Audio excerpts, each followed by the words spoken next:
Testing, testing. Mr. Nixon, can you hear us? I can hear you. Can you hear me? I can.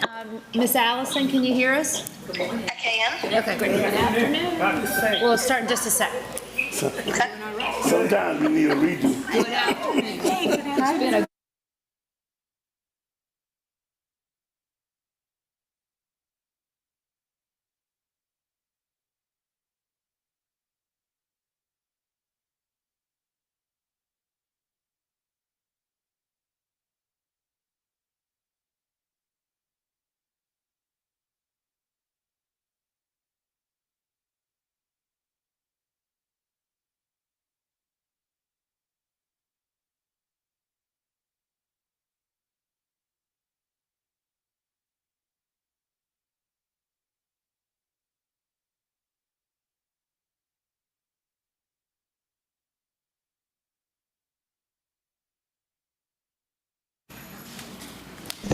Good evening. I would like to welcome all of you that are able to you that are watching. We appreciate you. Every member of Team Colleton is important, and we appreciate the opportunity to be here with you as we conduct the business of the board. At this time, I would ask that you would stand with me for the invocation, followed by our pledge. Dear Heavenly Father, as we bow tonight, humbly reminded of the opportunity you give us to serve your children here in Colleton County. Father, we're mindful to lift up those who are in harm's way in Texas. We know that you're continuing to be with those that are in the recovery mode and those that have lost loved ones during that flood. Father, we thank you that you remind us that your peace will pass all understanding and that you'll help our hearts not to be afraid or troubled. This evening, Father, we ask, as according to your Ephesians verse 16 of chapter 4, that you fit us together as one. Every joint supplies, and we want the best for Colleton County School and Colleton County students, and we thank you, Father, that you help each of us contribute what we are called to contribute. And now we join together as you taught your disciples to pray. Our Father, who art in heaven, hallowed be thy name. Thy kingdom come, thy will be done, on earth as it is in heaven. Give us this day our daily bread. Forgive us of our trespasses as we forgive those who trespass against us. Lead us not into temptation, but deliver us from evil. For thine is the kingdom, the power, and the glory forever. Amen. Amen. I pledge allegiance to the flag of the United States of America and to the republic for which it stands, one nation, under God, indivisible, with liberty and justice for all. Thank you. You may be seated.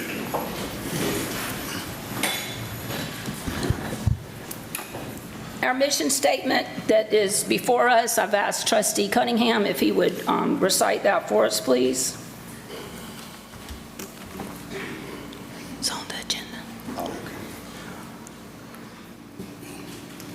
Colleton County School District will prepare every student to graduate with a 21st century education to be global, compatible for their choice of college and a career path. Thank you, Mr. Cunningham. We look forward to embracing that mission again this school year as we embark upon another school year. Welcome to the 2025-26 school year. We also have a civility pledge. As board members of South Carolina, we like to recite that at the beginning of our meeting. So if you'll make that available to us, technology.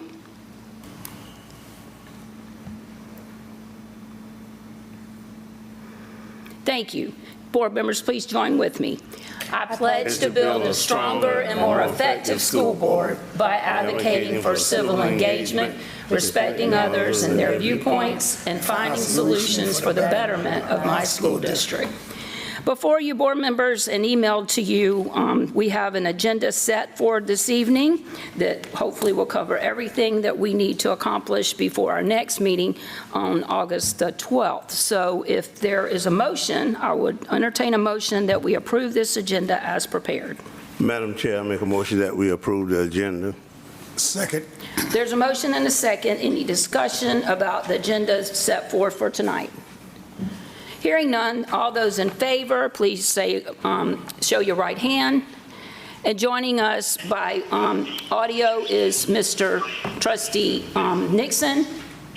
Aye. And he also approves. So we have a full board tonight, and joining us virtually is also our attorney, Allison Hanna. Thank you. Motion carries. Under our chairman's report tonight, we have minutes to look over from our June 24th. They were emailed to you, board members. So I'll entertain a motion to accept the minutes for our June 24th regular board meeting.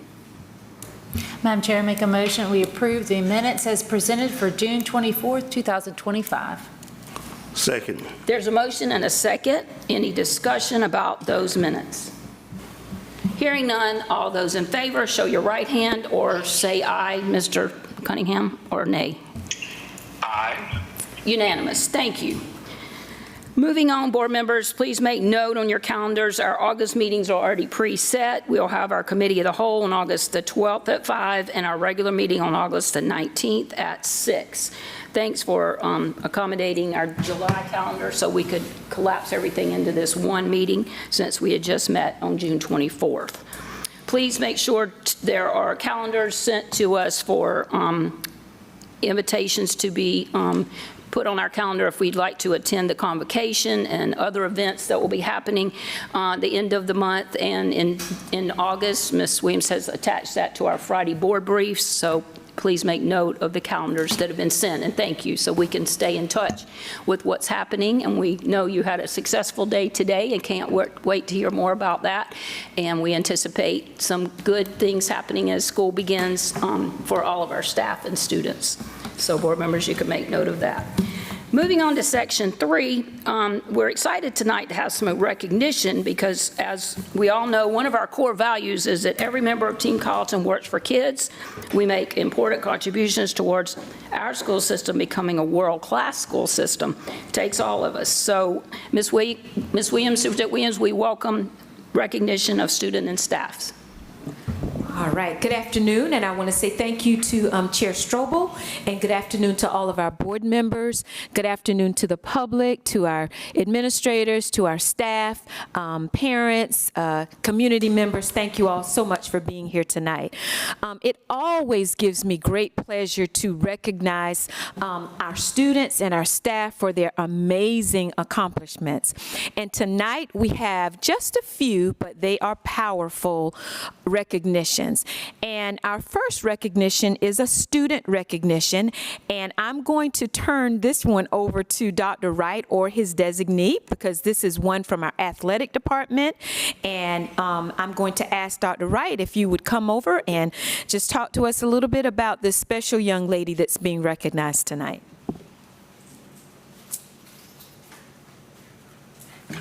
Thank you, Madam Superintendent. Good evening, members of the board, to our district administrators, and to our wonderful community members tonight. We have an outstanding privilege to recognize one of our own student athletes from Carleton County School District. This student represents the true essence of what we are looking for in a student athlete. And I'm going to ask Dr. Christopher Myers to give us all of the accolades that she's accomplished over the course of this year and the years while she has been a student in Carleton County High School.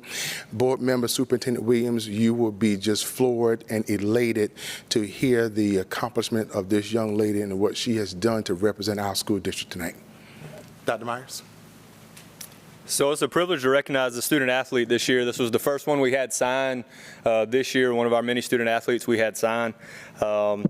These are her accolades for this school year, so for the spring of 2025. But Lenasia is a 25 graduate of Carleton County High School. She made history as being the first black female to win Region 6 4A Softball Player of the Year here in Carleton County. She, along with other softball athletes, was honored by the Charleston River Dogs as being one of the top softball players in South Carolina on Friday, June 27, 2025. That's just one of her many. She was a North-South All-State selection. She was the Region 6 4A Player of the Year. She was an All-Region Team 6 4A selection, All-Low-Country Team selection. She led her team to a second-place region finish this year, hosted a playoff game, and beat Airport at home. And she's also a South Carolina State softball signee. So tonight, we would like to present her with a plaque with her accolades from her senior season. So if Lenasia would come up.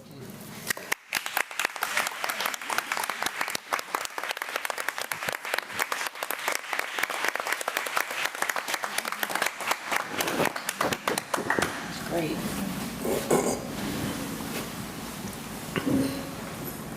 Should have Coach Adams here. Yeah. And Tootie.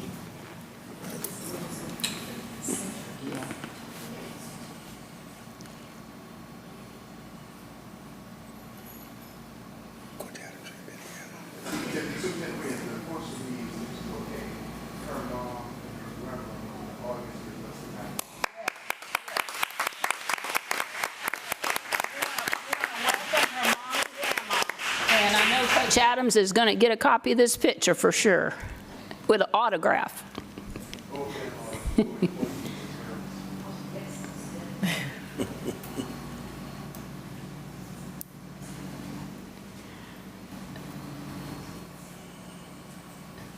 They're part of our Team Colleton. We're so thankful.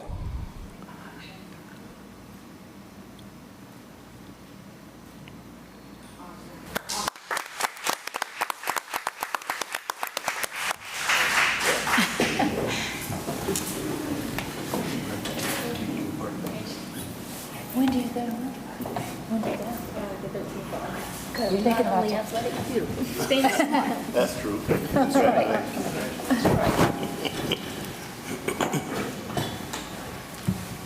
All right. Congratulations again, Lenasia. Awesome, awesome accomplishments.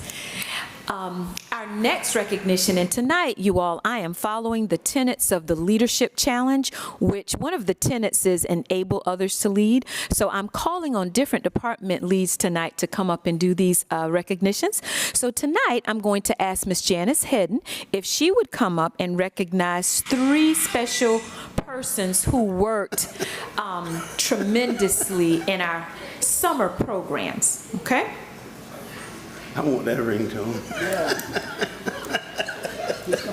Dr. Wright, that scared me just a little bit. Just a little bit, but that's all good. Nice, we're all good. Okay. So I'd just like to thank the board for the opportunity and their support for our summer learning program again this year. And I wrote a description and a personal reflection in support of our summer learning program coordinators. And I'd just like to read to you what I wrote to Ms. Williams and asking for the Above and Beyond Award for them. I just wanted to let you know they were vital in ensuring the successful implementation of both the elementary and middle school components. The effectiveness of the program was not only reflected in student engagement and achievement, but also in seamless execution of daily operations, a direct result of strong hands-on leadership from our site coordinators. Our summer coordinators served as the bridge between the district level planning and on-the-ground implementation. It is essential to acknowledge that all summer learning staff members did a wonderful job and were deeply committed to supporting the students' academic and social-emotional growth. However, our coordinators in particular took on additional responsibilities on top of their existing roles without receiving additional compensation. And again, I want to say that, without receiving additional compensation. Despite this, they remain dedicated, focused, and positive, consistently showing up as leaders and problem solvers for their teams. Their ability to respond to challenges, and we had a few, quickly and maintain a calm, supportive presence was critical in creating a structured and welcoming learning environment. One of the key strengths of the coordinators was their ability to build strong relationships with staff, students, and families. Coordinators who maintained open lines of communication and made themselves consistently visible and available earned the trust of their teams. This trust fostered a collaborative atmosphere, empowering our teachers and support staff to do their best work. Their presence and leadership helped maintain consistency and focus throughout the day, which was especially important given the compressed time of 16 days. In summary, Christy Duffy, Laura Johnson, and Eddie Peoples played an essential role in the overall success of the elementary and middle school programs. Their leadership helped bring vision to reality, ensuring that students were supported, staff were guided, and the program ran efficiently.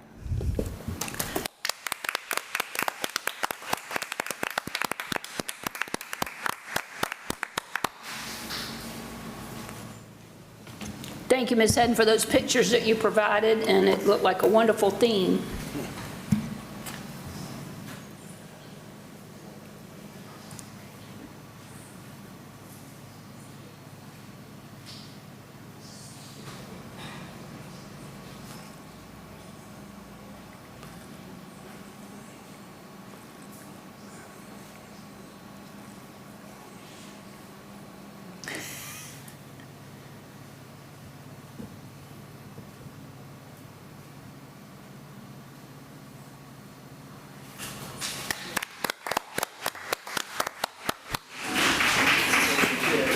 Thank you. And I know there was lots of staff there too, Ricky Haynes and SROs and other people that helped make it successful. Thank you. Appreciate all that. Is he already?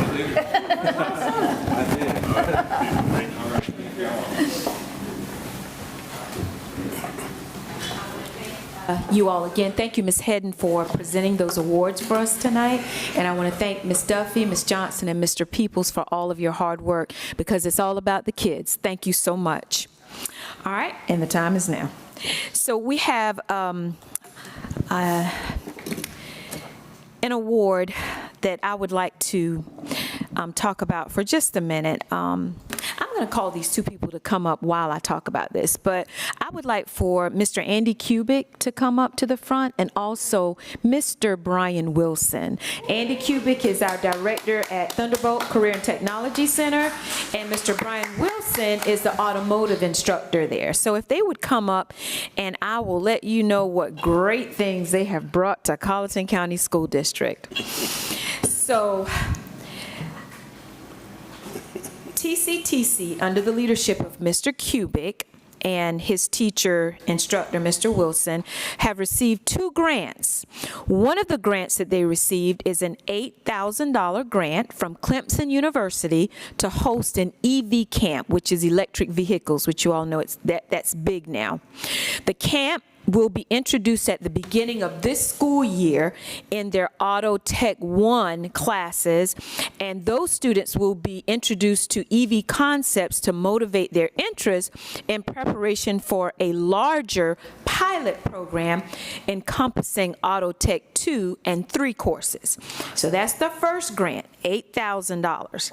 Now this second one's going to blow your mind. So they received a second grant for $100,000, and it is called the FY26 Electric Vehicle Pathway Grant from the South Carolina Department of Education. And this award is based on the department's continued partnership to support, develop, pilot, and implement a curriculum for high school students in an electric vehicle and hybrid automotive platform. So let's give them a big round of applause.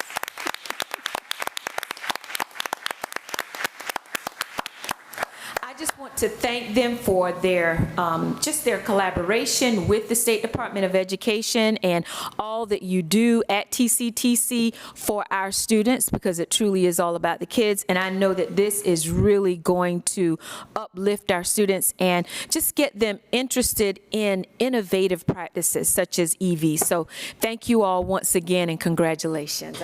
Ms. Williams, are there others around the state, or how did we get involved with that? Yes, I think there were 1 of 6 or 8.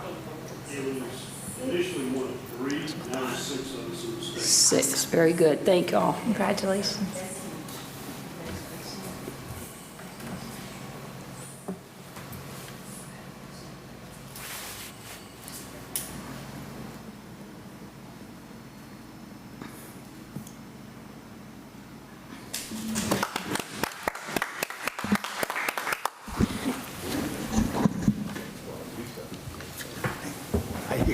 Appreciate it. Thank you so much. Dorchester's got a robotic welder. Dorchester's got a robotic welder. Yes. Yes.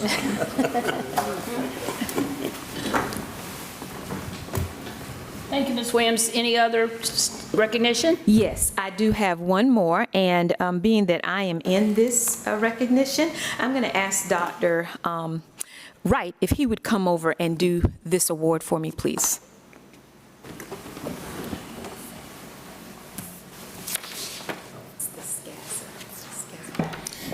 Superintendent Williams, it gives me great honor to stand as your assistant superintendent to first of all recognize you as being a platinum Leader Award for SCASA recognition this evening. And we want to start off with you. We start off with your leadership and all that you do for our school district. I think the milestones that represents you and how you lead our school district is often unrecognized. So tonight, I stand in your shoe to congratulate you on behalf of our Board of Trustees for being a Platinum Superintendent Leader, Seal Gold, Seal Platinum for the SCASA, the South Carolina Association of School Administrators Award. Superintendent Williams, will you please join your Assistant Superintendent back at the podium as we congratulate you this evening.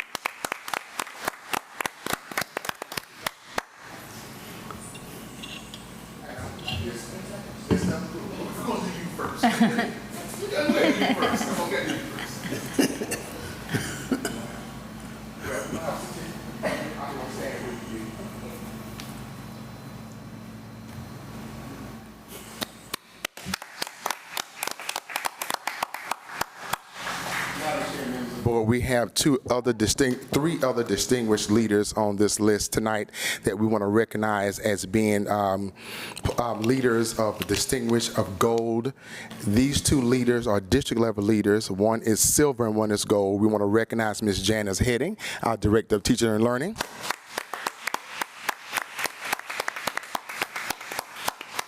I'd like to recognize Dr. William Durden as silver, one of our district leaders as well in the Office of Exceptional Learning.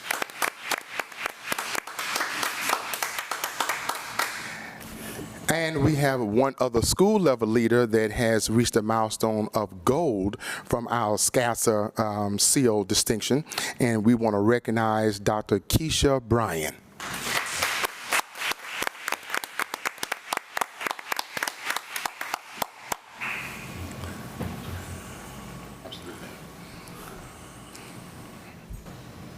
And I just want to make sure that everybody knows that, you know, we don't have a certificate for our superintendent because she can't sign her own certificate. The board chair can.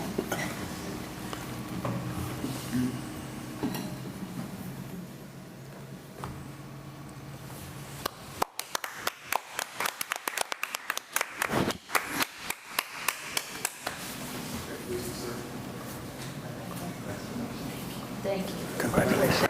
We appreciate you, Dr. Ryan. They give you a stipend with that, too. Thank you, Dr. Ryan. We appreciate it. Thank you. Thank you. Congratulations. Thank you. Thank you for your excellent. Oh,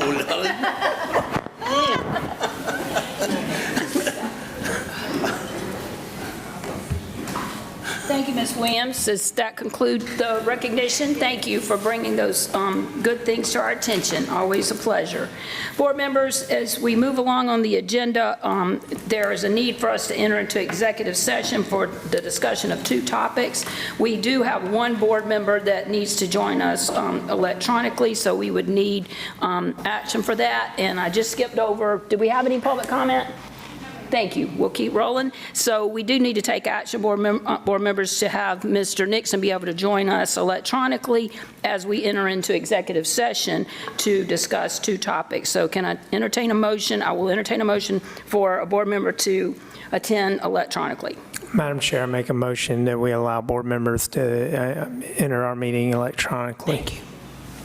Is there a second? Second. There's a motion and a second. All those in favor, please show your right hand. And Mr. Nixon, you are approved to join us electronically. Thank you. And board members, we have two items to discuss, and I'll entertain a motion that we enter into executive session to discuss some employment matters in regards to hiring, separation, and resignations, as well as student release and admittance. So I'll entertain a motion that we enter into executive session for just those two topics. Madam Chair, I make a motion that we enter an executive session to discuss number 601, discussion of employment matters, and 602, student release and admittance. Thank you. Second? Second. There's a motion, there's a second. Any discussion about entering into executive session for those two topics?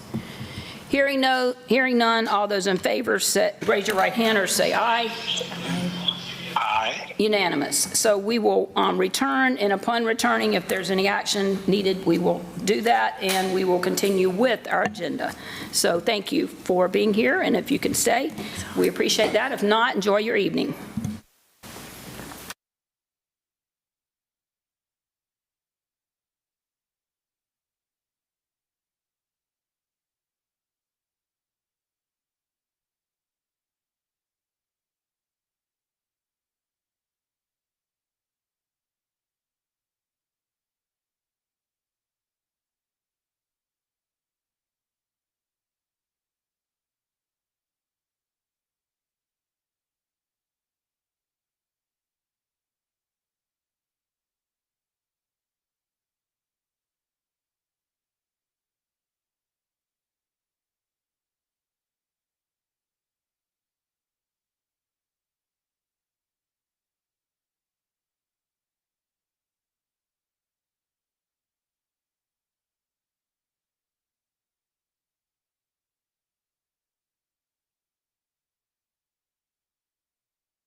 Thank you for those of you that are still here or tuning in. I'll entertain a motion that we enter back into open session.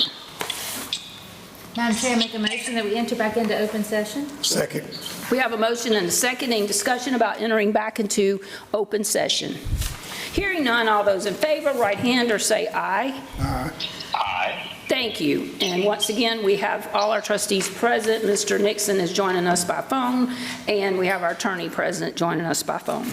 Moving on our agenda, we need to take some action for items that were given to us in executive session. So I'll entertain first a motion that needs to be made involving employment matters. Madam Chair, I make a motion that we employ the numbers 1, 2, 3, professional staff hiring, and 1, 2, administrative staff employment.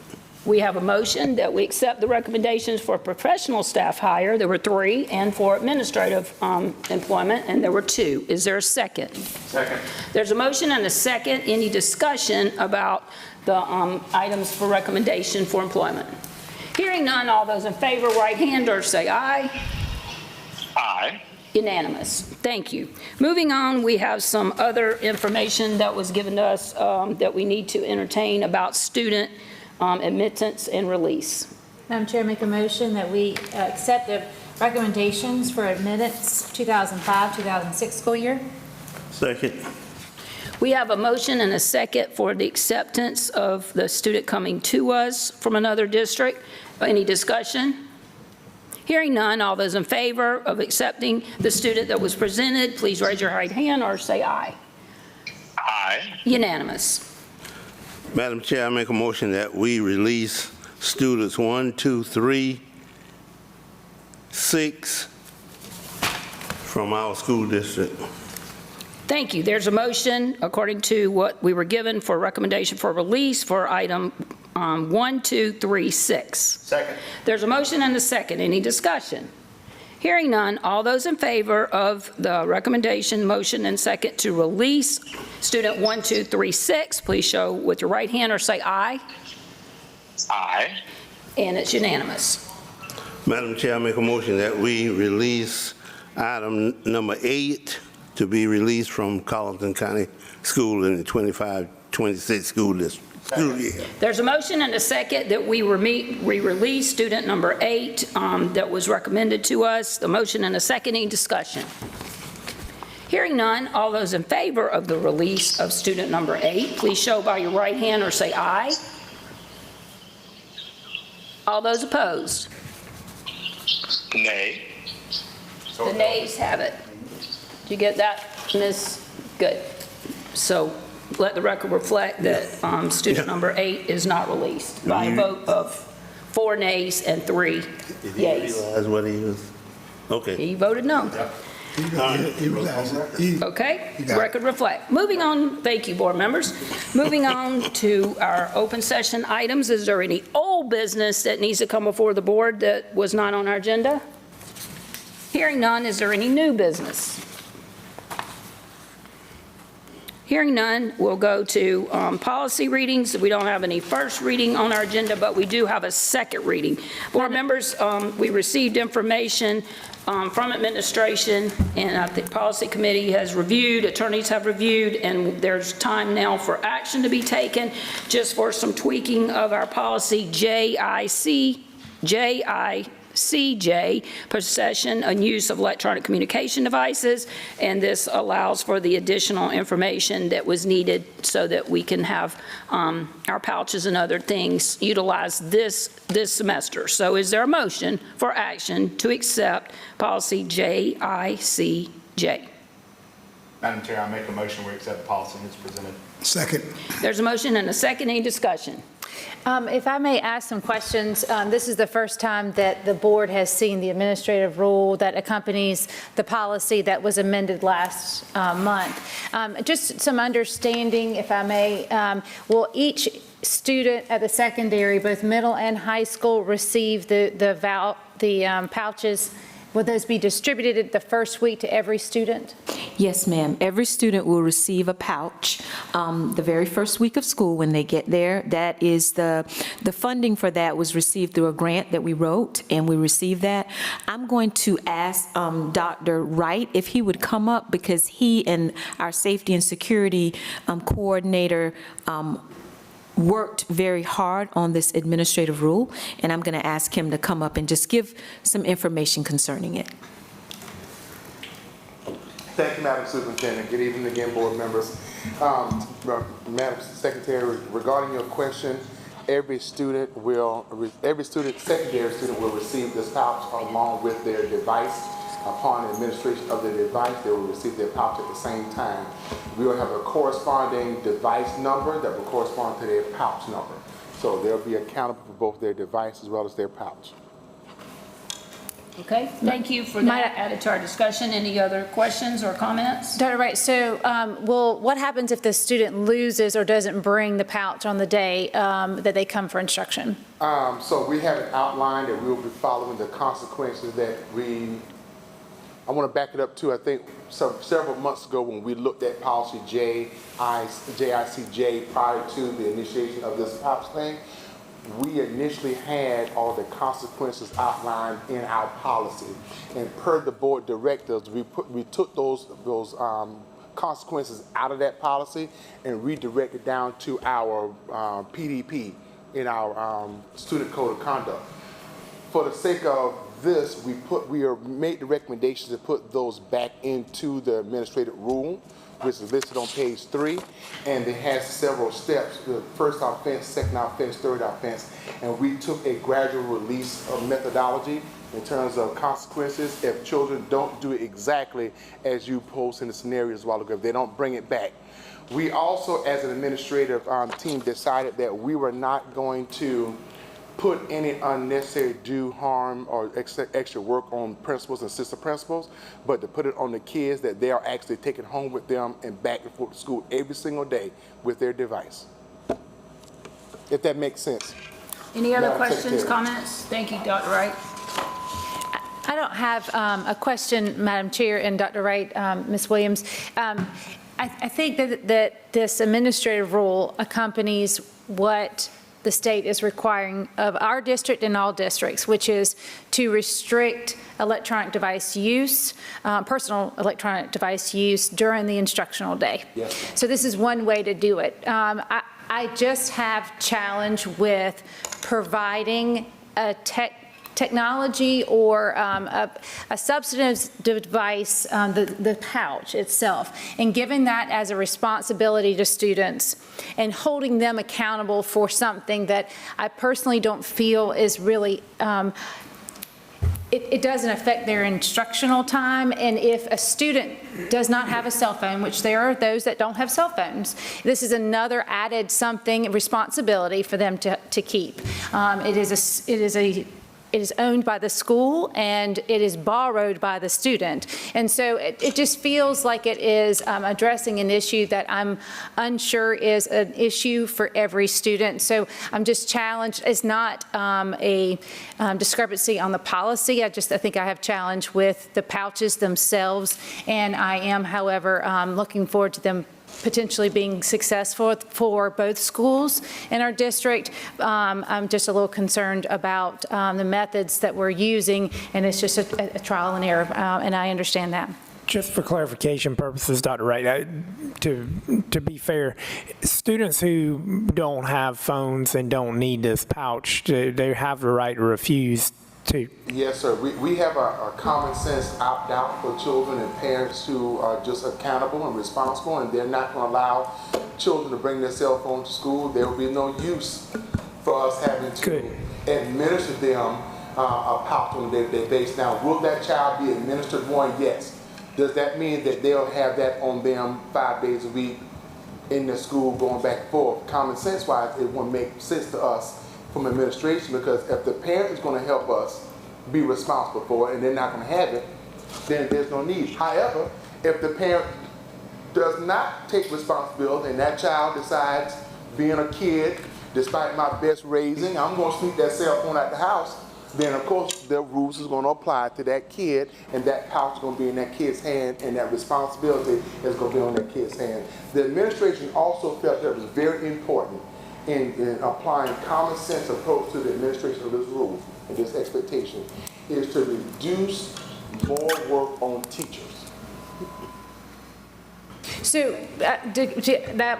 I'm sorry to ask again, Dr. Wright, but the pouch is given to every student. Can the student then sign off, or a parent sign off on a form that says, I decline the pouch? Yes, ma'am. We have an opt-out option, and I think this actually, it's on one of our applications for that parent to opt out. But that opt-out doesn't get you out of the rule. Sure, if you brought the Because if your child decides that despite your best effort as a parent, your best rearing as a parent, he or she sneaks that cell phone out the house because they're going to be enticed to do it, then the rule's still going to apply. That's right. Does that make sense? It does. I did not understand that to be an opt-out, there to be the full opt-out option. It is not given to every student. It is given, but there is the right to refuse if you... It is available and made available to every student in Carleton County in grades 6 through 12.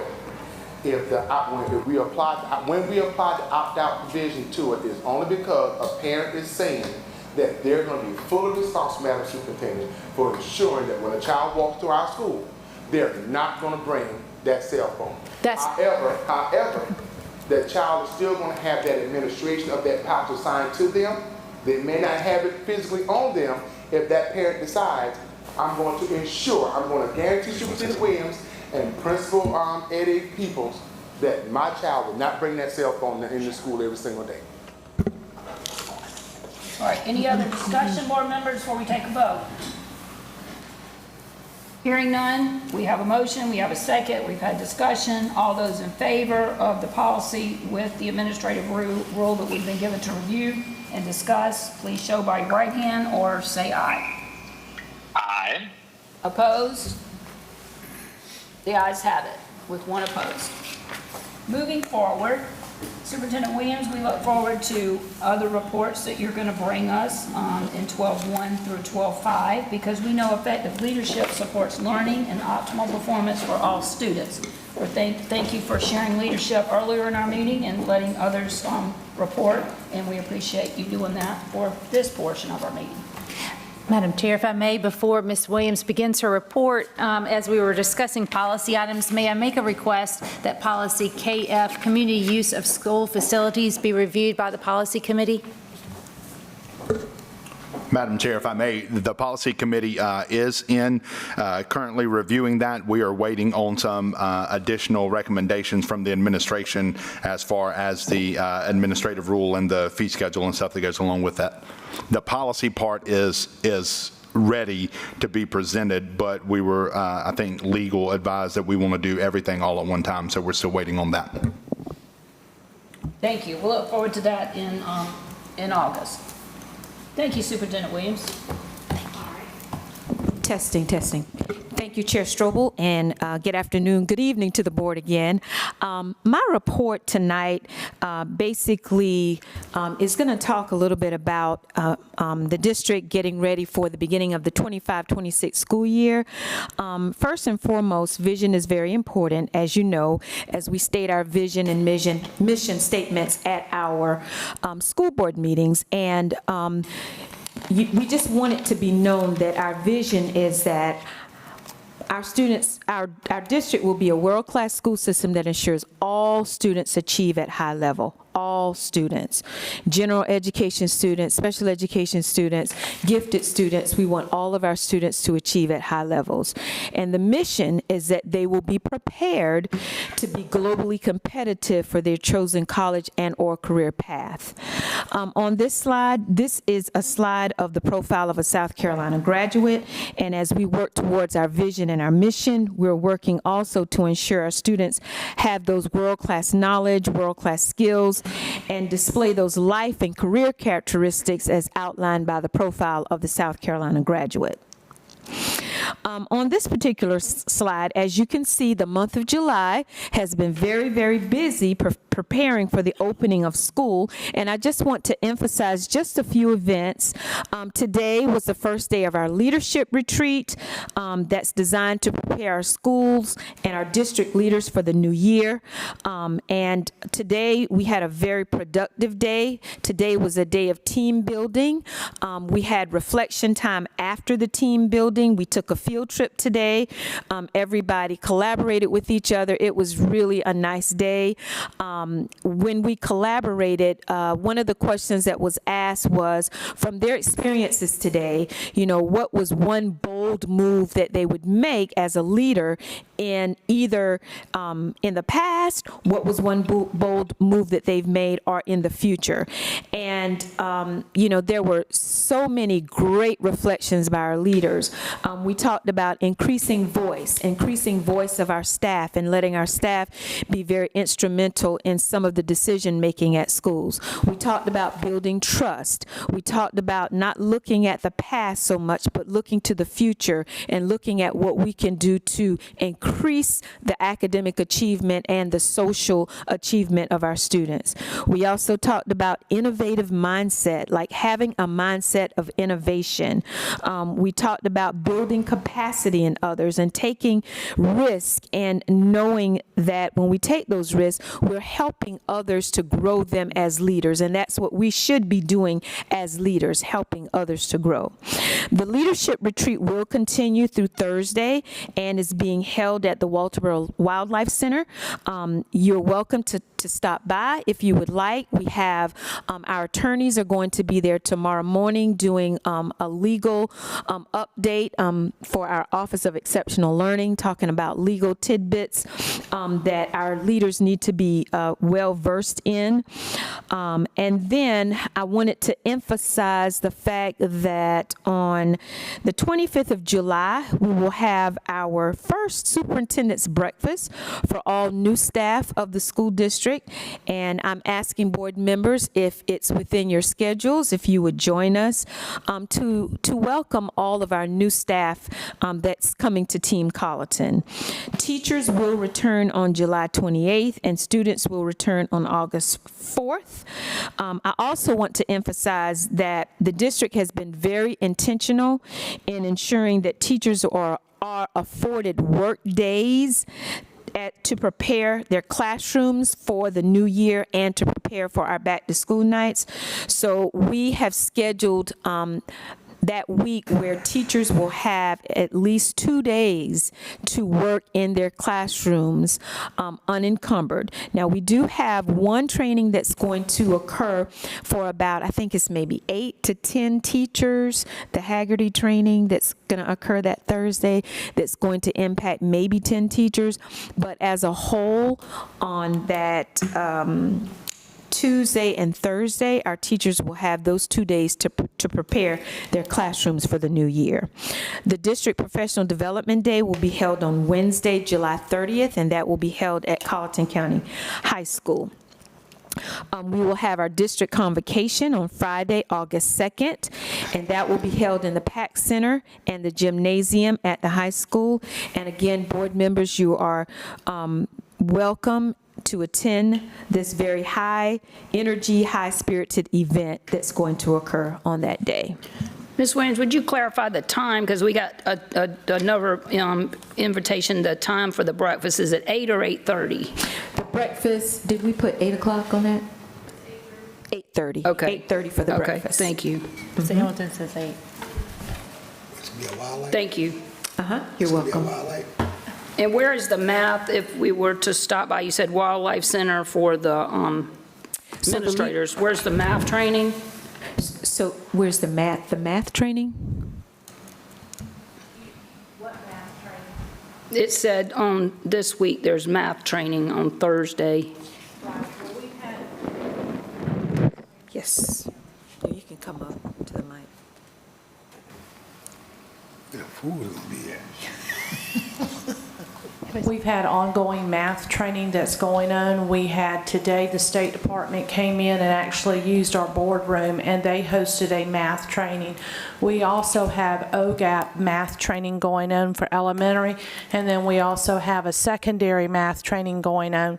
So there's 3 different math trainings that actually occurred today. This week, primarily, it is OGAP and for elementary and secondary math trainings.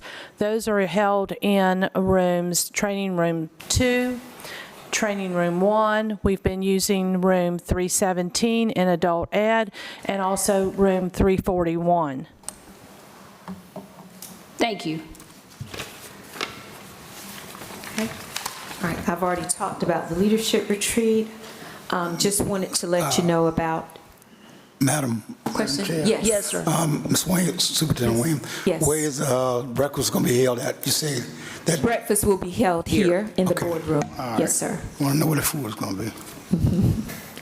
So our back-to-school night open house will be held on Thursday, July 31st at various times, and you can see the times there. They're on the flyer.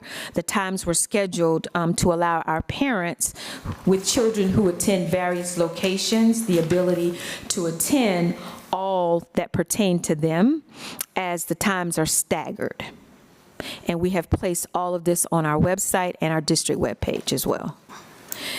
This is a flyer concerning our back-to-school bash, and this will be held on Saturday, August 2nd, from 9 until 12 at the Colleton County High School. This is always an amazing event where students are provided with back-to-school supplies, and this is an event that's planned by federal programs, and it is also an event that we have multiple sponsors to include Genesis Healthcare, USC Salkehatchie, the Original Six Foundation, and also Sonic. On this particular slide, this just outlines our bell schedule for the 25-26 school year. This is basically the same bell schedule that we had this year.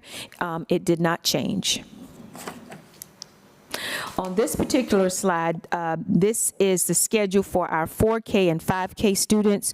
They will begin school on a staggered schedule in order to assist these students to transition into school more successfully, and also to complete testing assessments that our 4K and 5K teachers have to complete on our students. So as you can see there on the flyer, it tells you the date, and then students with those the last names, A through K, they attend school on Monday, and then Tuesday, Wednesday, it goes through every day, and whether those students attend school or they are at home those days. That's been placed on our website as well. The next slide is just a slide showing our elementary school supply list, and this slide shows our middle school supply list as well. And I just want to, just let parents know that if you have any questions about the beginning of the school year, school supplies, back to school nights, school bashes, any of that, please check out our website, because we have all of that information listed, or call your child's school and they can give you that information as well. The next slide basically is just informing you that Blackstreet Early Childhood Center has been awarded a Fuel Up grant, and this grant will fund the procurement of mobile meal carts, which will help with meal delivery. And this grant was applied for in collaboration with the Office of Student Nutrition. And I don't know if Ms. Wallace would like to give any additional information concerning this grant. Is there any other information that you would like to give?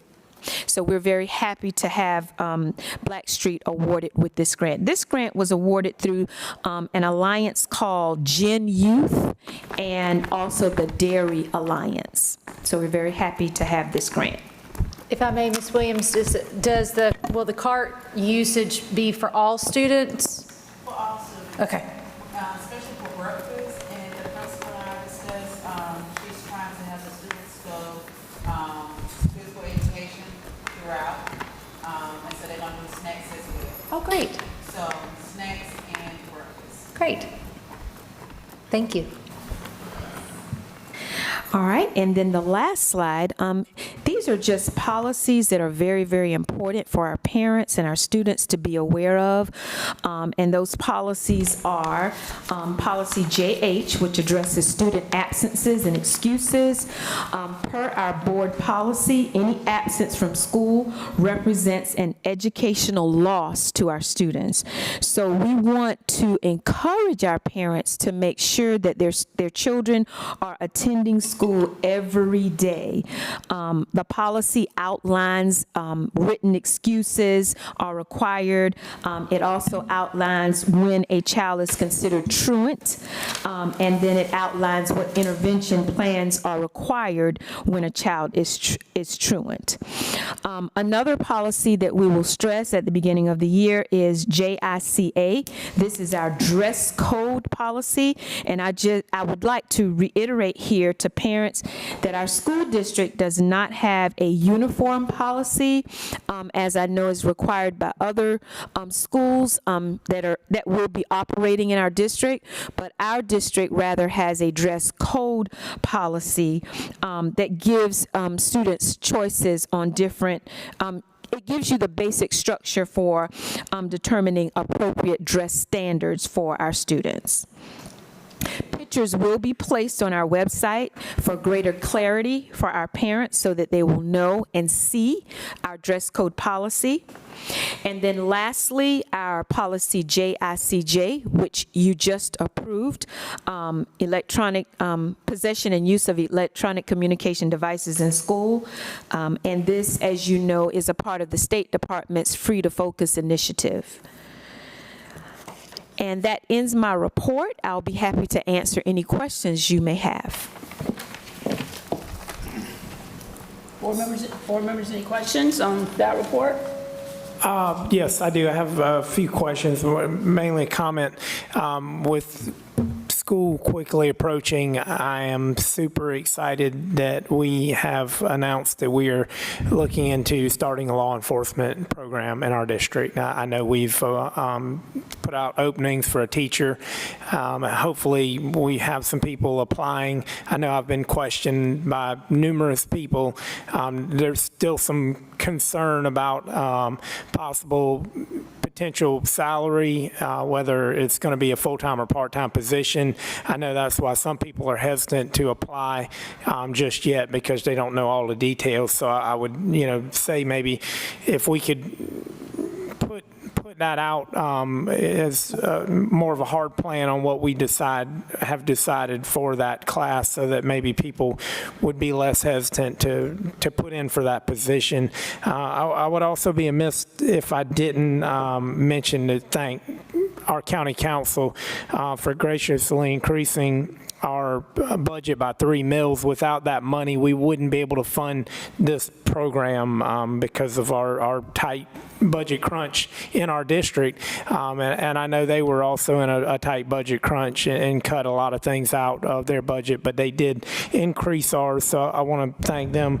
And I look forward to this program. I'm excited about it, for personal reasons, which should be obvious, but it's near and dear to my heart. And I just hope that we can find a teacher quickly. That way we can get this program up and running this school year. Thank you, Mr. Stavender. And I just want to thank the Department of Human Resources for placing the advertisement on different platforms so that we could possibly get more interest in the position. So we're hopeful as well. Ms. Williams, have we decided fully that we was going to start this class this year if we get an instructor? Well, I think the last directive that was given to me from the board was to go ahead and post the position in anticipation. I think it was in anticipation of receiving, additional funding from the county. So, I went ahead and did as the board directed me to do. But we don't know how many students, if we have any interested, to start something like that. And being in a budget crunch, how can we justify doing that. We do Yes, know sir. that we have Yeah. students interested. If you read your email from the superintendent, they've already done some research into that, and we know we have students interested, and this is a great program that we're trying to push. Dorchester's been doing this for over 10 years, and it's been very positive in their district. And we said, put this out, and if we get the money, we're going to do it, and we've got the money. So there's no reason why we shouldn't move forward. I've never voted on that, you know, and I think that every time we do something new, the board at least have a vote on it. And I don't remember voting on it. If any board member can tell me I missed that, and please let me know. There wasn't a vote, it was a directive by the board. The board don't go on directive, they go on a vote by a majority. Thank you for the discussion. Ms. Williams, thank you that you highlighted that you anticipated that and went open for applications. We'll continue discussion on that. It's in the in the report for human resources. That those updates are there. Anything else you want to add, Ms. Williams, under your report? That is all. Thank you. Thank you. Ms. Williams, you want to announce the next report, or would you like for me? Yes.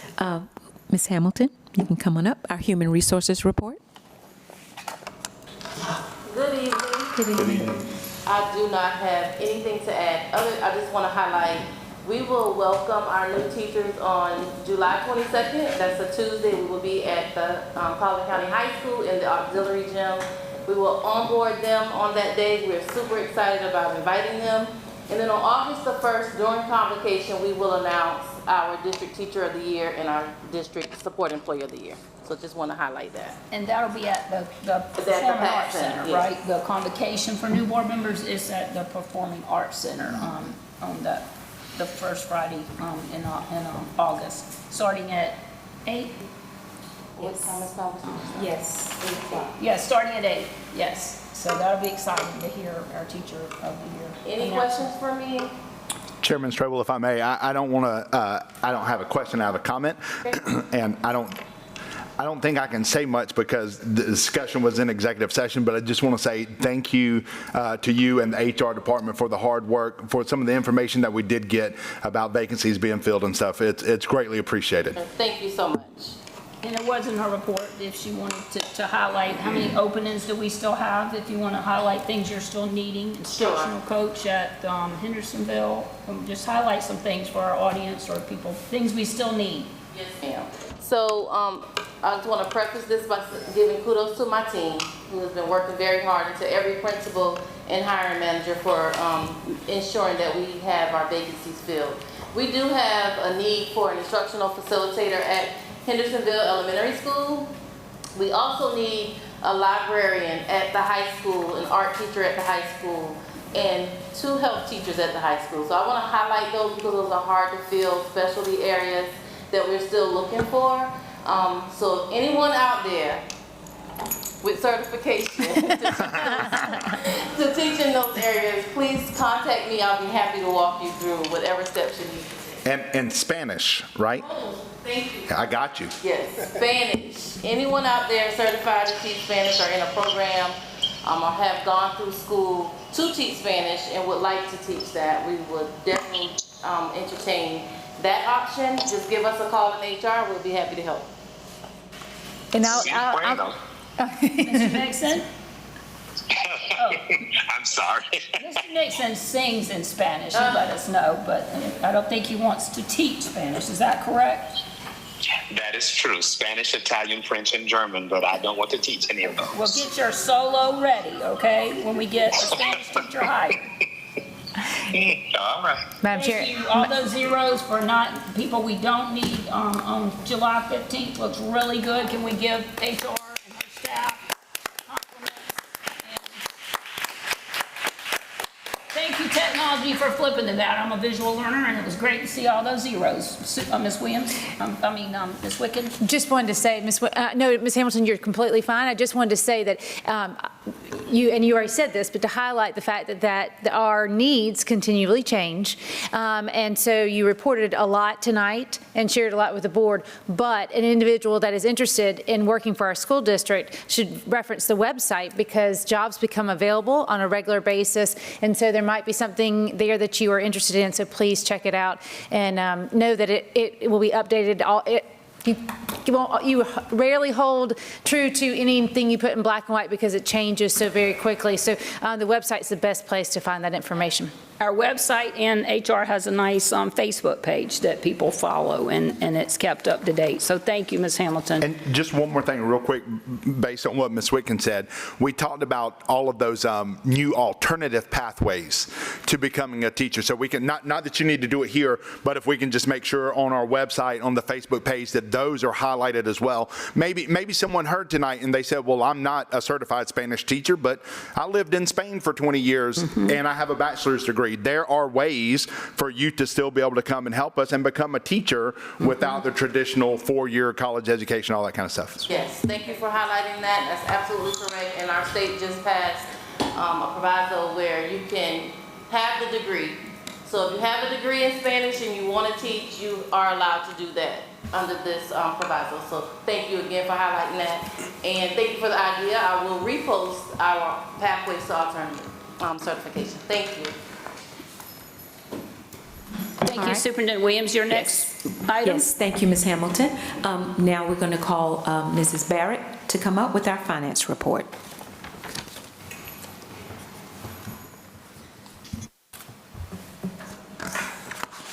Good evening to the board. Good evening. Good evening to the ordinance. I just wanted to say, give you an update on what's going on in the finance department. As you know, this is the time of the year for us that we are closed. We have already closed out our old year, fiscal year 24-25, and we have started our new year, 25-26. Right now, we are doing accruals, so normally you would get more financial reports from me, but because of these accruals, we are not doing the report because they will be incomplete. And with accruals, that means that we have 60 days to take any old invoices, any revenue that's coming into the district that should be reflected in old year. It's still being accrued back into the old year so we can have accurate financial statements when our auditors come in. So that's why you're not seeing all our regular financial statements at this time. Okay. Thank you. Board members, we received reports. Any questions from the reports that we received or any other information you need to give us, Ms. Barrett? I want to say that, of course, the district received a millage increase of 3 mills, which went from 116, raising our millage rate from 116.42 to 119.42. And this adjustment is projected to generate an estimated revenue of $521,622.57 in additional revenue that the county be getting, the school district will be receiving. And also, I know you all was hearing about what was going on with the charter school and the formula with the State Department. Well, we did get some final information, and this is what we didn't know exactly what we were going to get once they reviewed the formula that was sort of an equity among the charter school and the public school. Well, they went back and they revisited the formula, and this is what we're going to be getting. The state version, which was the Senate version, was what we did our last report on. That was on the June 24th. We adopted the Senate version, and it was $20 million, a little over $20 million. And then now on the final version that we just got this last week, it was $20,148,000. So we got a little bit of $64,260.89. And for the state aid to classroom, we got a little bit of $13,000, which is giving us a total revenue of $77,895. So we got a little bit of more money from the state based on their reallocation from the charter school to the public school. Any questions about that? And I just want to also note that we just started last year in about May doing our investment pool. And I want to just say that in doing that investment pool, we have generated total of $890,122 in our investment pool. And that fund went into our fund balance, and that's what we have generated by going into the investment. Any question about that? So having that investment pool has really been a good thing. It helped increase our revenue sources, and that was a very a good addition to our fund balance. Thank you, Ms. Barrett. It's really good to see that money growing, and appreciate you highlighting that for us and getting that invested. If there's no questions about her report, I know that there will be some action that we need, but is there any other, before I move on for the action that we need to amend the budget, is there any other question or discussion from her report? No other discussion, but Madam Chair, I do have a recommendation that I would like to make. Okay. Okay. I recommend that the board amend the 2025-2026 budget to reflect the addition of 3 mills, which is approximately $521,623.57, approved by the Colleton County Council on June 25th, 2025. Okay, we have a recommendation. Would that serve, Allison, as the motion, or do I need a trustee to make the motion? You can allow that just to say, have a board member to say, I move that we accept the superintendent's recommendation, and it can be that simple. Thank you for clarification. And also, does the amendment, Ms. Williams, need to include the additional revenue resources that were just reported on the state aid to classroom, also the additional money that we received in the from the investment pool? I do not believe that does, because that's money that's going to automatically roll into your budget. Yeah. But again, if you're making the motion, the real thing is you need to accept, accept the, amended to accept the 3 mills, and then the other money is going to automatically roll. But if you wanted your motion to include that, you could say to accept the superintendent's recommendation to amend the budget to reflect the 3 mills and the additional funds. But the only part that needs to be done is the 3 mills. Yes, to clarify, when I was asked that for clarification, those are things that automatically roll through our monthly reports that we receive. That is correct. So thank you for clarifying, Ms. Wickham, but it would just be the 3 mil coming from the county that needs the amendment to the budget. And Dr. Bally, would you confer with that? Thank you. As it was understood and explained, I'd like to make a motion to accept the recommendation of the superintendent to amend the 2025-2026 general fund budget as it was approved at the regular board meeting on the 24th to reflect the 3 mills for our school operating millage that we received from Colleton County Council as given to us on June the 25th and voted by our council. Madam Chair, I'll second that motion. There's a motion and a second that we amend the budget to include, thankfully, like Mr. Stuyvesant already said, the county council was able to find in their budget 3 mil to give to our school district for this year. That would be reoccurring dollars, and we appreciate that. So there's a motion and a second. Any discussion? Madam Chair, I do just want to say, to echo Board Member Stivender's point, I am very thankful to County Council for what they did give to our school district, and I'm afraid my vote is going to appear that I am not grateful for that increase, but I did have questions beforehand about the budget, and those questions still persist. So my vote tonight does not reflect ingratitude for the money that County Council does, but just my general questions about the budget overall. So you would vote not to amend what county council is giving us to the budget, is what you're saying? Yes. Okay. Any other discussion? Madam Chair, I just want to say, too, that how grateful I am for the 3 mills.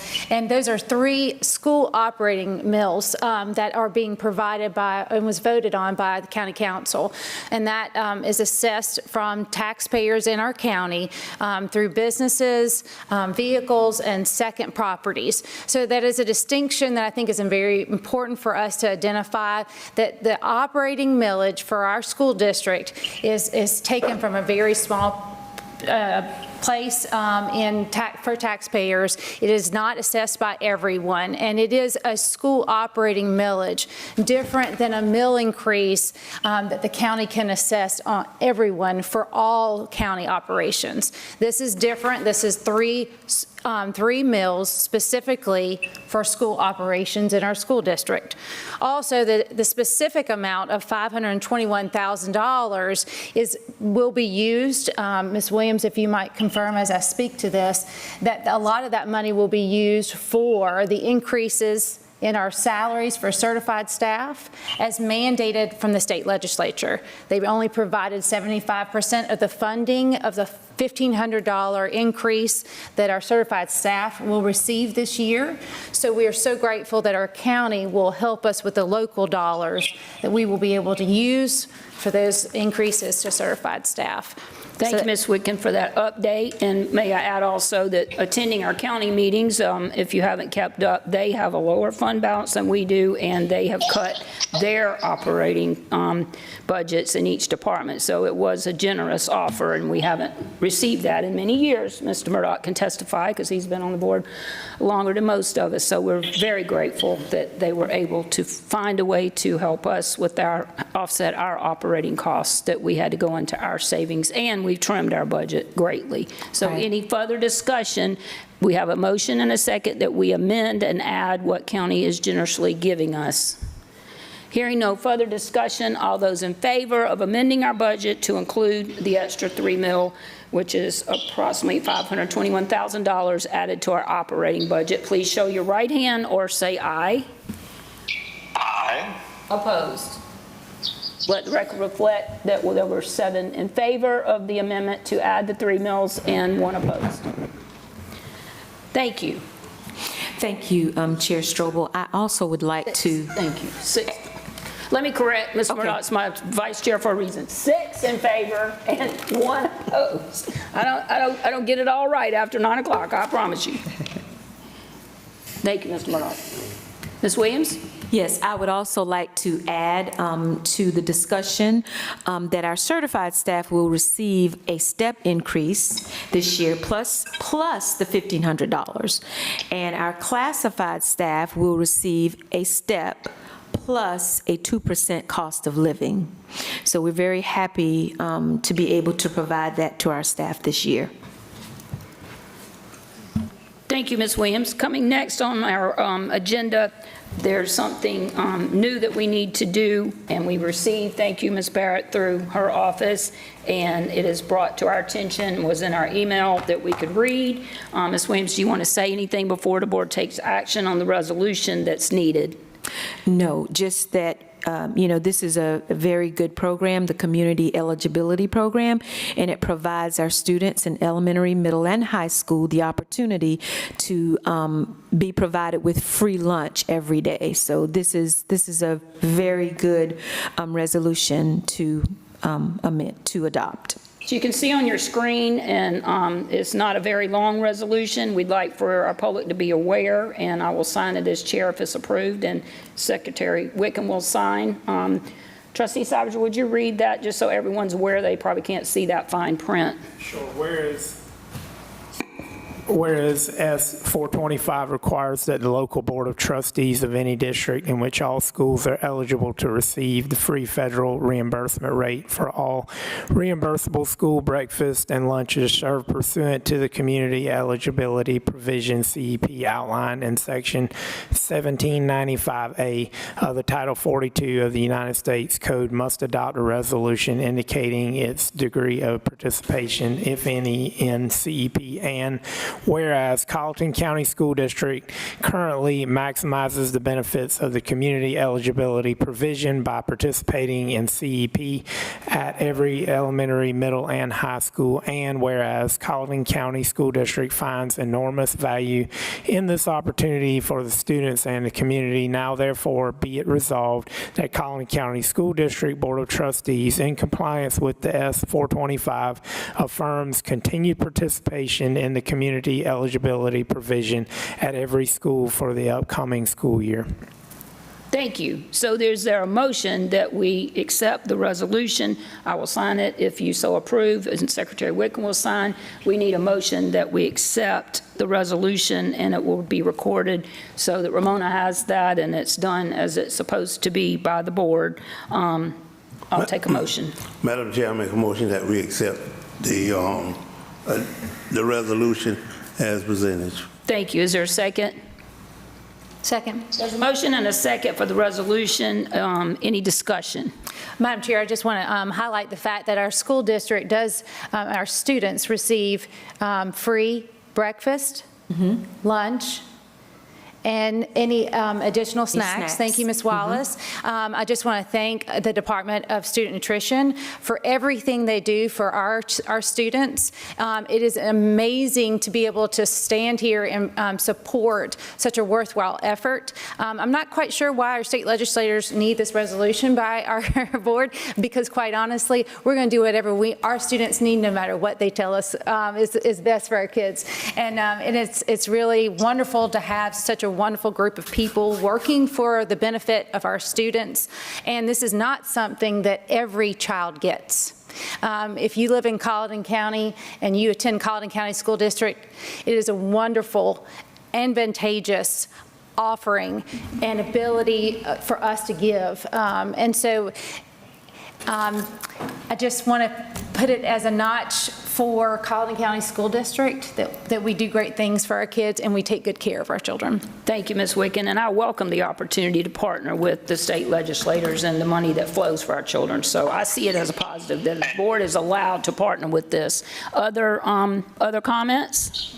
Madam Chair, I would just like to take a moment to say a little bit about the food situation, because as I've told you all before, my grandmother, who was the principal at Blackstreet Elementary, was the first principal in South Carolina to institute breakfast for her students at her school, because her words were, "You cannot teach a hungry child." So I'm pleased that the legislature has given a resolution towards feeding our children. So. Thank you, Mr. Nixon. I'm glad you did not miss that opportunity to remind us of the legacy of your grandmother. What a great legacy. Other board members?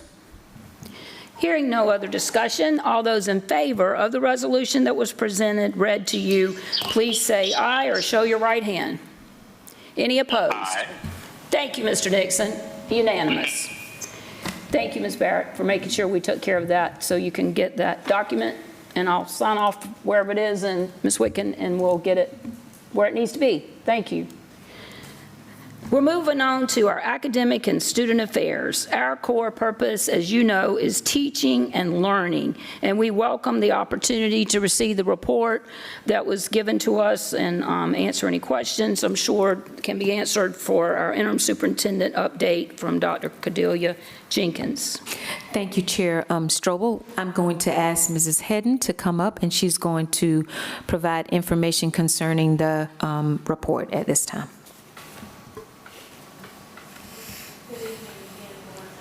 Good evening.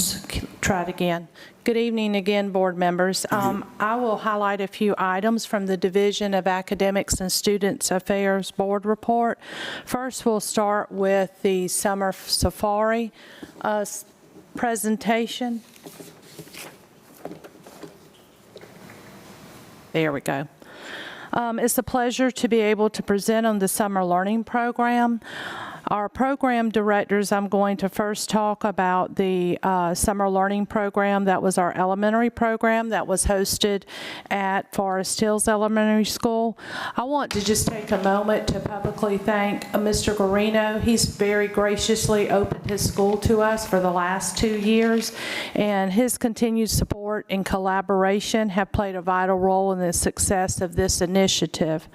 Also, I'd like to recognize the outstanding leadership and the teamwork behind the scenes. We had Miss Christy Duffy, who served as our district site coordinator, providing critical oversight and support throughout the program. We had Miss Diamond Berry, who was the elementary SLP director, and Miss Michelle Phillips, who played an essential role as our literacy coach. Each of these individuals brought dedication, expertise, and passion to their role, roles, and I just want to thank them for their overall contributions to the success of our summer learning program. Moving on, we had the elementary summer learning program theme was our summer safari, and it was a great theme for the students. As you can see through our pictures, they had summer themed libraries and reading activities, and they really got into it. We also had math, reading, writing, and the creative arts. And this slide features our students actively participating in our reading and math activities. We use UFly curriculum and our iReady as part of the program, and overall it was all a great success. Forest Hills also hosted our migrant program, and it focused on foundational literacy and building of ELA skills. We also had the OVEUS bullying prevention program that was integrated into the curriculum to support a positive learning environment. I would like to thank this federal programs support staff that came out and really supported the migrant program and overall the summer learning program. On these slides, you can see some of the fun activities that we housed at Forest Hills during the elementary program. We had our Student of the Week, Staff Member of the Week. We had a visit from the Colleton County Bookmobile. We had lunch and listen sessions, actually 2 of them with Miss Sheila. We had some of our grade levels that went to a field trip at the aquarium and some that went to the Memorial Library here in town. We also had Arts Grow. They were a partner with us again this year. We had weekly themes and gave away prizes, and we had book giveaways. So we wanted to make sure that all of our students went home with books in their hands. Overall, for our summer learning program, it ran for a total of 16 days from June the 2nd through June the 26th. Our schedule for most of the programs were from 7:30 to 2:30. You can see here the total number of grades that we served and the students we served at Forest Hills Elementary. We had certified teachers in every classrooms. We had reading interventionists, and again, we had the state came in and did a visit, and I'll talk to you in a minute about that. On our next slide, I wanted to bring out the 3rd grade promotion criteria. In South Carolina, we have an Act 114, which is an update to our Read to Succeed Act, and it requires that our 3rd grade students demonstrate reading proficiency in order for them to be promoted to 4th grade. And specifically, it says students who do not score who do not meet the expectation on South Carolina Ready are subject to retention at the 3rd grade level. Now, the students have they have the ability to have a good cause exemption, and there are actually 4 of them. The first good cause exemption is for English language learners. The second one is for students with disabilities. The third one is for previously retained students. And our last one is for the alternative assessment performance. And this one is where we will tie in the 489 on iReady reading. For the assessment performance, it says the students must demonstrate 3rd grade reading proficiency by scoring the equivalent of approaches expectations on an approved norm reference alternative assessment. So in our district, we use iReady as the approved assessment. So in order to meet the exemption, a student must achieve a score of 489 either prior to the summer learning program or through participation in the summer learning program. So I'm going to tell you on this slide about where everybody fell. So for our 3rd grade students who attended our program at Forest Hills, we promoted 39 students. Most of our students improved their Their reading scores, it was 86% of the students that attended improved their reading scores.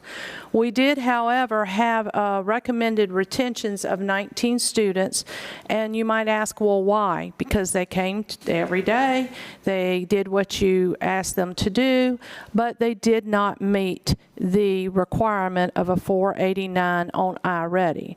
Therefore, we could not promote them if they did not meet a good cause exemption. So right now, we have recommended 19 retentions. Now, the parents were afforded on the last student progress report that went out from summer learning, there is a verbiage at the bottom of the report that says the parent has the right to appeal the retention decision to the superintendent. So right now, we have a total of 4 appeals. At the time I wrote this, 4 appeals to the superintendent.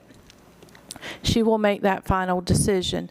This year, these appeals that go to the superintendent, once the decision is made, they also have to go to the state. So every year they're upping the ante in their regulations and their requirements. We also were visited by the state literacy coaches on June the 16th, and I went in as well as the directors went in to each of the 3rd grade classrooms with them, and out of the 8 categories, we had full evidence of everything being in place in 6 categories, and in 2 of the categories, we had most evidence. So that was a very good rating of our program overall. On our next slide, this just shows the number of students who enrolled in our program at the elementary level and the actual number of students who attended. Our next slide from the middle school. Our secondary summer learning program was actually housed at the middle school, so it had both middle school students and our high school students. That program was directed by Mr. Eddie Peoples, and then Ms. Laura Johnson was our secondary district coordinator. And this slide indicates the number of students who were signed up for the classes, how many of them actually attended, how many of them passed, and how many courses they passed, and all of that's indicated on this slide.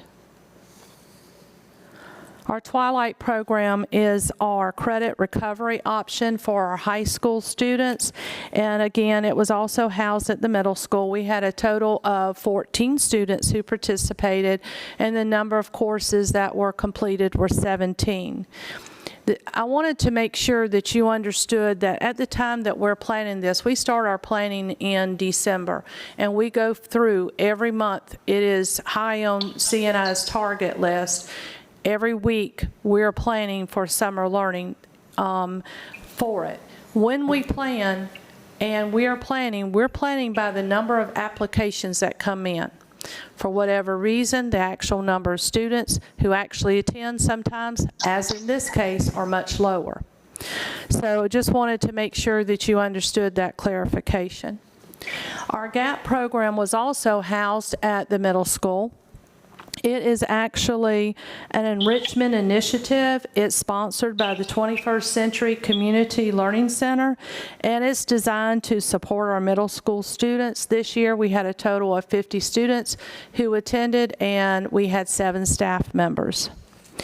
I'll be glad to receive your questions in just a minute about the summer learning program. I just wanted to make sure to give a thanks to the all of our summer learning staff and support members for their dedication, their energy, and the care they brought to our summer learning program. You know, sometimes teachers don't want to apply. We did not have any problem with that this year. We had a multitude of applications. We turned people away. And everyone who applied, they brought everything that we expected to the program that we asked of them. It was a great program. Every year it continues to build. And we just wanted to thank them, because without their efforts, we wouldn't receive the academic success of our students that we've seen.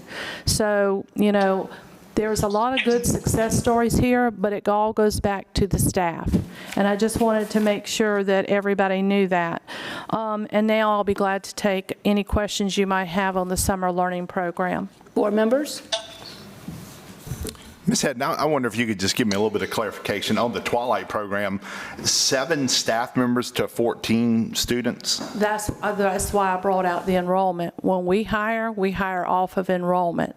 Now, we did release some of the staff members if we did not have students for their class. We did release them and send them home. That was done. Didn't like doing that, but economically, we couldn't keep them there if we didn't have students for them. So just for that Twilight program, how many staff did we actually have there that we employed for those 14 students? We would have had probably 5. And you got to understand, they have to be accredited in the course that they're teaching, and we focused on several different courses. The math, the science, the social studies, your ELA, as well as your business courses. So might sound like a lot, however, that's what we ended up doing. That again is funded through federal programs, if I'm telling you that right. Thank you. Other board members? Ms. Haddon, I want to thank you for the detailed report, and it looks like such a successful program. I was able to visit the middle school one day, and I could see, the activity that was happening there. Mr. Peoples happened to be off, and Mr. Haynes was there supporting, and Ms. Johnson, and it just looked like they were having, great program and a place for our kids to be, during the summer, with some not having other alternative, opportunities. So I thank you and the staff and for the highlight of that. And you make me think about how, this top part of our agenda, our core purpose is teaching and learning. And we see the great things that are happening to get our test scores up in the elementary and middle, and at the high school level, we see our certified nursing walking across the stage and getting 100% on their national, when they take the state board. We've seen the auto to here tonight, over $100,000 came into the auto program. That is just amazing. We're one of 6 in the state. So I want to highlight that career. We know that our core purpose teaching and learning is not just our curriculum stuff, but our career in technology. That is state-supported curriculum that they teach. It's not just something they make up. They have to follow state curriculum. And we get Perkins funds. So, Ms. Williams, I would like for us to see some reports. I don't know about other board members. Those federal funds that come through Perkins, we have to show we have completers. And so when Ms. Williams is bringing us those certified nursing students, there's a reason. We want them to be successful, yes, for their careers, but also that keeps our federal funding coming for those Perkins funds. And then they have to be placed, and get jobs.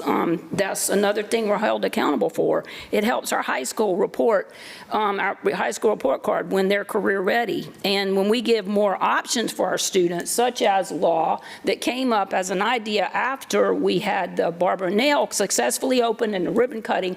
And I apologize if more people don't understand. It was a conversation that Dorchester's had this 10 years. We have shortage in our city and county law enforcement and fire. So it came up as a conversation, and not all board members were there because it was a small group with city, and Ms. Williams invited city leaders and county leaders that were interested, and we toured what's happening at Dorchester because they have success with their law enforcement and their fire, and their county does training there, and it's a mutual respect for that program. So if it takes off here, it can be, a feather in our cap for recruitment as well as more completers and alternative career class. Is state. It's not something we're creating for Carlton County. It's a state curriculum.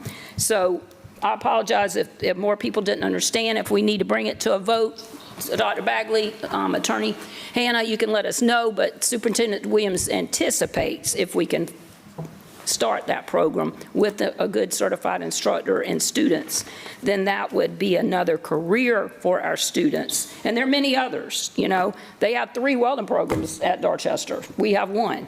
So I'm competitive about our career and technology education, and that's part of teaching and learning, as we all know. So maybe we can add some of that to our curriculum report. Other things that you need to bring us, Ms. Hedden? Oh, yes, I'm sorry. I'm going to go back now to the academic report. Ms. Williams already shared with you the back-to-school night, the open house, and the times that we'll have for that. For our state technology assistance that we receive, Ms. Monique Smalls, as you know, is our transformational coach, and she continues to provide valuable support to our district. She meets weekly with the interim assistant superintendent of academics and student affairs. She collaborates closely with our principals and the federal programs director and the state support team to help predict our upcoming report card ratings. Also, she's participating in our summer program, our summer professional learning offerings that we're having, and she's actively engaging in goal setting with our principals to prepare for the upcoming school year. Ms. Williams already shared with our Back to School Bash, and I agree that this is an event that is well attended by our students. The community looks forward to it, so kudos to our Office of Federal Programs. And then you have an update from the Office of Student Health. In closing, I would just like to reach out to the parents and encourage them, if they have not registered their student yet, and especially the littles, if you have 4K, 5K students that you know that you want to come to school in Colleton County, we really need you to get those babies registered. Our Power School clerks are now back into school. They are waiting and eager to register your students. Of course, we're going to take any of them, but those are the ones that we're really targeting right now because they're not already registered for school. As you know, we had 2 registration events that did bring in a few parents, but our parents at times have been slow to register in their students thinking, oh, I have time. We're back in school. We're planning. We're getting ready to open. Please register your children if you have not done so. And that is it from me. I'll take any questions, and hopefully I can answer them for you if you have any. Board members? Thank you. Thank you for bringing us that report from Academics and Student Affairs. As we move on to our operational management, we know that the safe and secure and positive learning environment will be conducive for teaching and learning. And I want to particularly say, Ms. Williams, hats off to you for the heat that you endure. I know your air condition has not worked well. Your heat didn't work well. And just hats off to you for the environment that you've had to deal with this past year. Dr. Wright? Good evening, Chairman Strobel, members of the board, our continued board. I bring you welcomes from the Division of Operational Management. You all have received a copy of the division's report for this evening. And instead of going through this slide by slide, I would like to entertain any questions board members may have regarding any of the projects that are coming from out of buildings and grounds, student nutrition, student athletics, transportation, and what's my last one? Oh God, I have my mind blank. So, students, safety and security, and IT. Starting off with a positive, tell us about our trainer. So happy to see we'll have a trainer on staff this year for our 4A school district.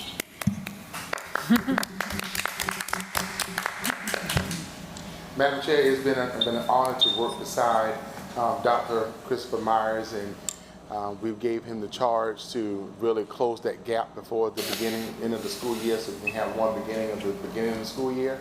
And he put tracks on the grounds, and we were able to secure us an athletic trainer. We've had a contract in place approved by our superintendent, and Our athletic trainer will be ready to start work as early as next week in boots on the ground for our school district. So we're really excited as we go into the 25-26 school year on athletics.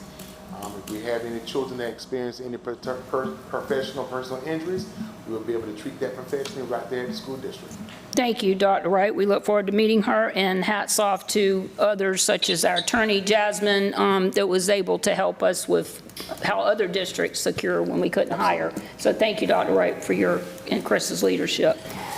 Other comments, board members, from the report or questions?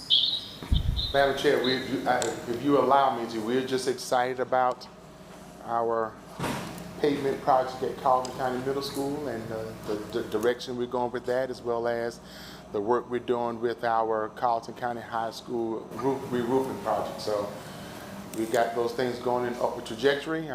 As you noted in the board update, we had some slight installation problems that we have mitigated with the company, and they are responsible for fixing. And we have held them accountable for it, and they acknowledge it, and they will be addressing that.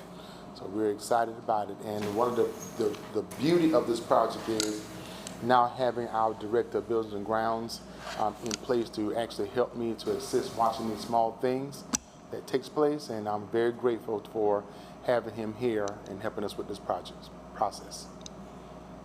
Moving forward with that project, since you mentioned it, how will that go once teachers are back in the building and students are back in the building? What can we expect? And how is the new roof, the part they've done, how is that going? Yes, ma'am. So the parts that they've done already is going well.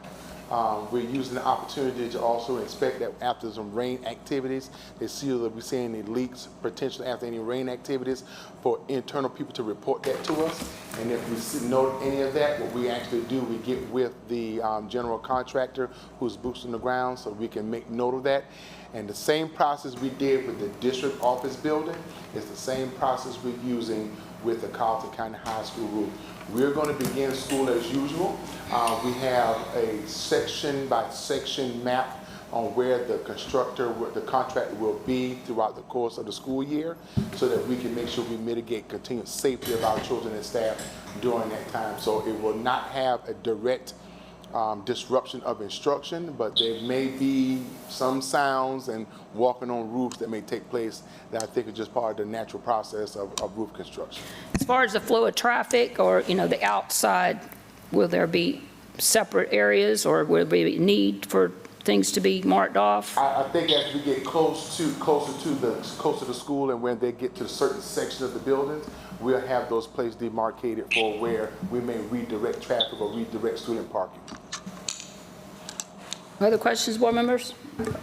Dr. Wright, just real quick, I don't know how this works as far as directive or vote or any of those things, but I think this board would be appreciative if we could get some information on replacing the AC unit in the superintendent's area.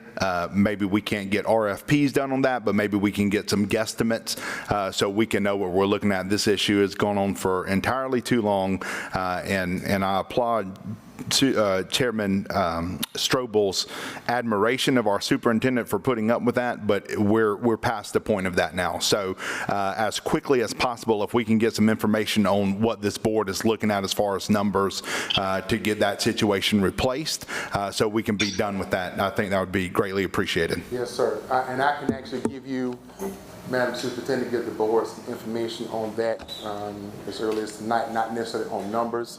And of course, with numbers, we will not project numbers in an open session to the board.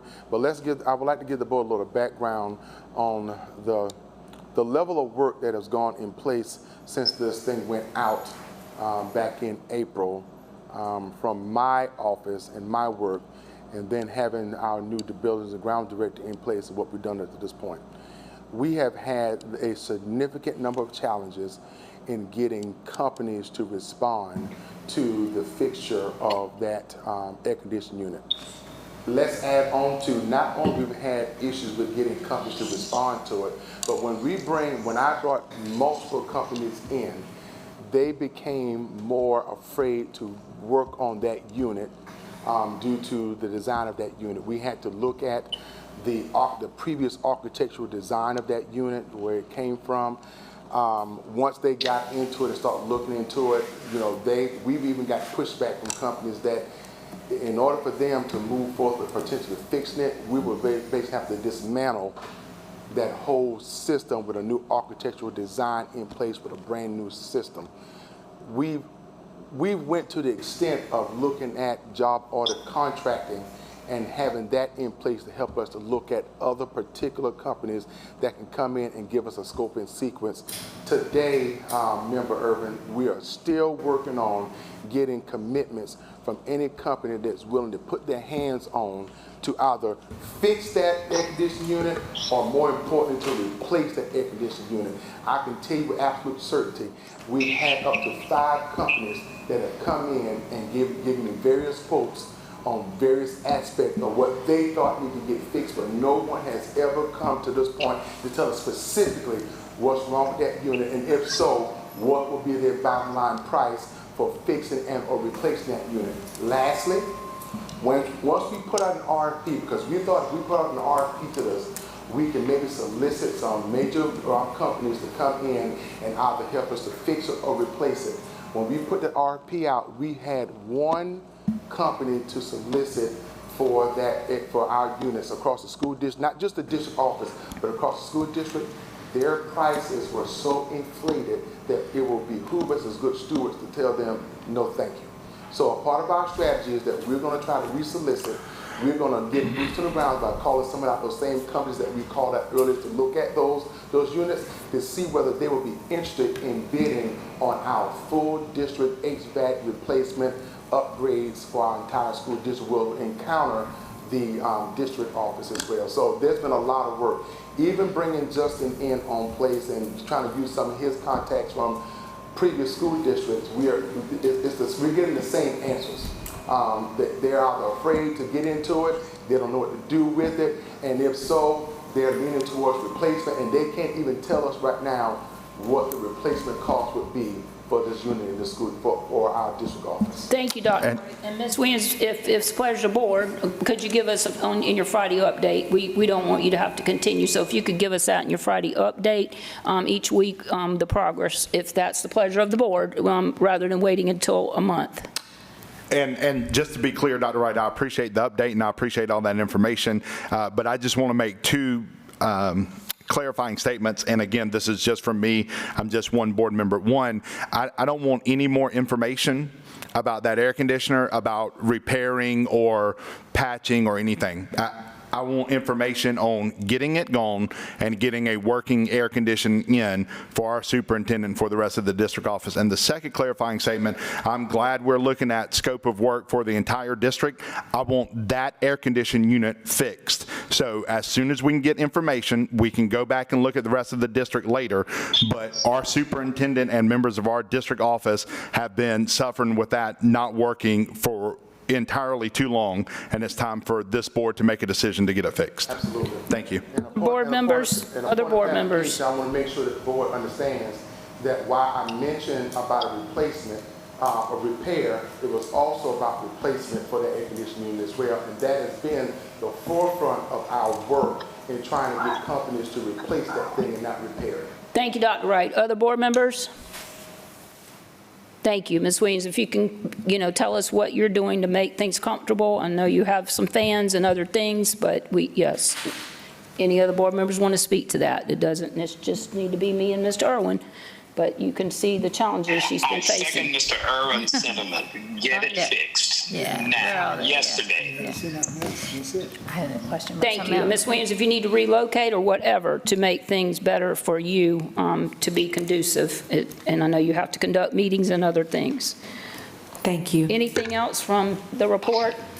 If I may, Madam Chairman, Dr. Wright, do we have an estimated time of completion for the middle school paving project? We're estimating hopefully by the first week in August we'll be completed with that, hopefully. Okay, so hopefully, because the first week of August is the start of school? Yes, ma'am, hopefully.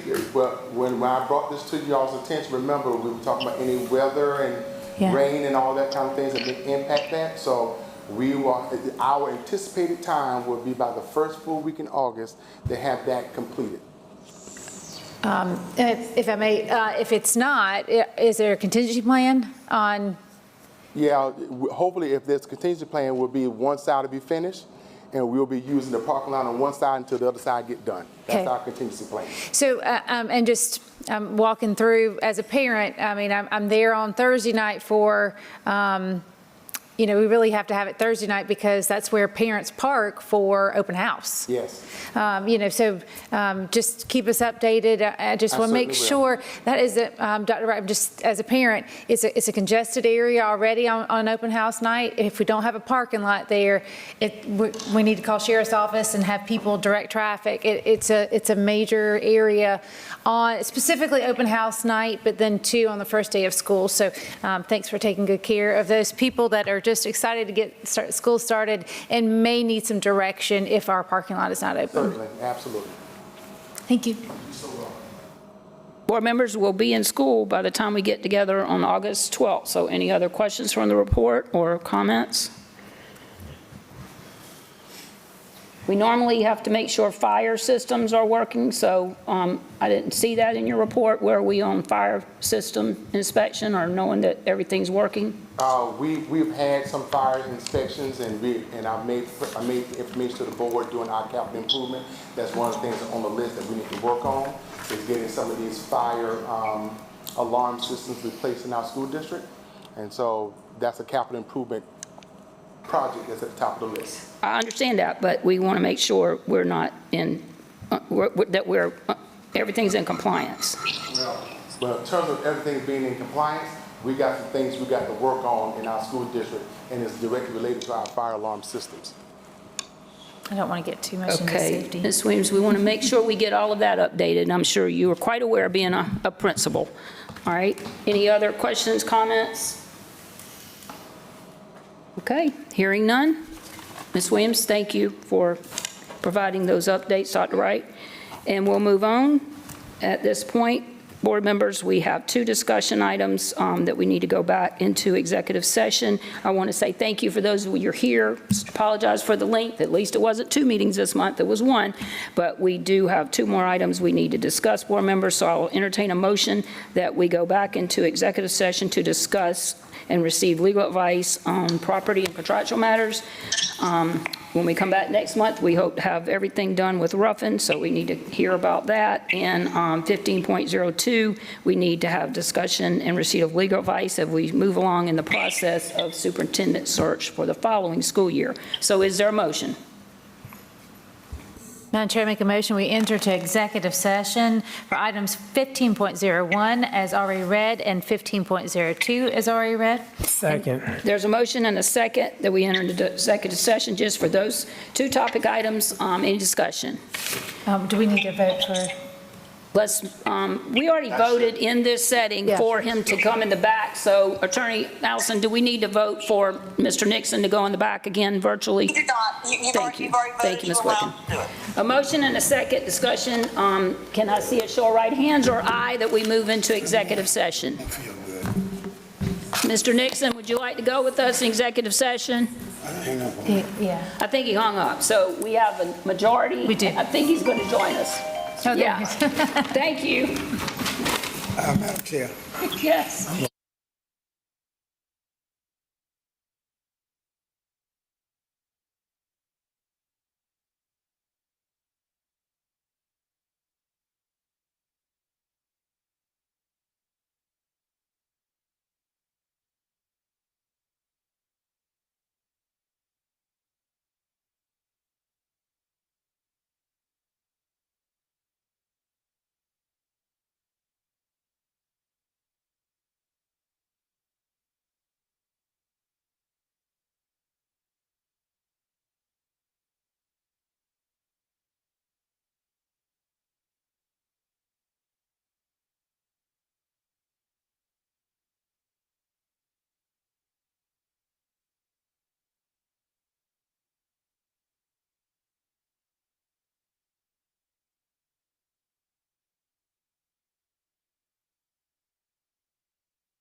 Audience, board members, welcome back, and I'll entertain a motion that we enter back into open session. I make a motion, we enter back into open session. Second. There's a motion and a second that we enter back into open session at 10:50. Any discussion? Hearing none, all those in favor that we move back into open session, right hand. Thank you. Let the minutes reflect that we have 5 board members present, and we don't have any further action to take from the discussions that we had on items 15.01 and 15.02. So at this time, I will entertain a motion that we adjourn. Madam Chair, I make a motion, we adjourn. Second. That's the fastest they've been all night. We have a motion and a second, and board members, let me remind you that on July 25th, that is a Friday, the breakfast will be in this room at 8:30 till 10:30. Thank you, Ms. Williams, for the invitation to meet new staff. And also, the first Friday, the following Friday, August 1st, you can come to the Performing Arts Center at 8, and we will hear the Teacher of the Year announced. Any other information under discussion? All those in favor of an adjournment, please